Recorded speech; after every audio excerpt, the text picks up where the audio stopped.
Ова е Facescape. Чешките тинејџери учат како да ги избегнат лажните вести, ставени во улога на новинари за време на председателски избори. Kandidátu má v plánu podepsat dnes v noci smlouvu, kterou se zavazuje zrušit prázdniny a nehodlá to provést úplně demokratickým způsobem, jestli mi rozumíte.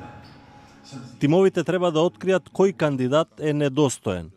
Пред нив е серија задачи и мора да ги проверат фактите, да ја утврдат вистината за да победат. Јулија Винклова е од групата студенти која оди низ училиштата во Чешка со играта. My se snažíme mladé lidi na středních školách naučit, jak si ověřovat informace a snažíme se rozvíjet jejich kritické myšlení a taky kritické čtení. Пред известно време во Чешка беше искажана сериозна загриженост од ширењето дезинформации во земјата.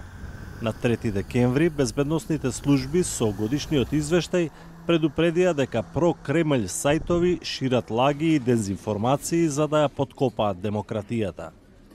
2 дена подоцна имаше слично предупредување и од Брисел. There is strong evidence pointing to Russia as a primary source of disinformation in Europe. Disinformation is part of Russia's military doctrine and its strategy to divide and weaken the West. Слични обвинувања имаше и за време на ланските председателски избори во Чешка, кога опозицијскиот кандидат Иржи Драгош беше цел на валкана кампања.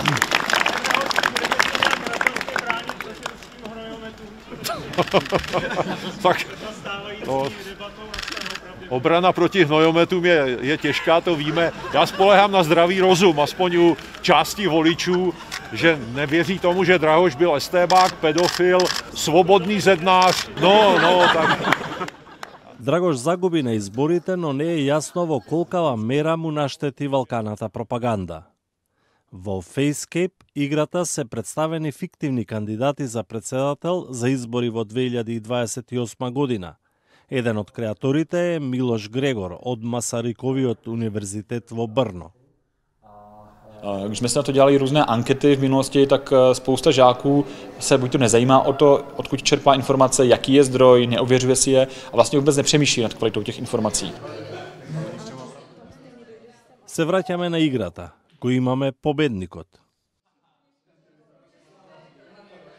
Tak je to hlavně zajímavé asi z toho hlediska, že svět vlastně v době internetu tak je plný hoaxů a všeho, tak ty dezinformace jsou vlastně všude kolem nás.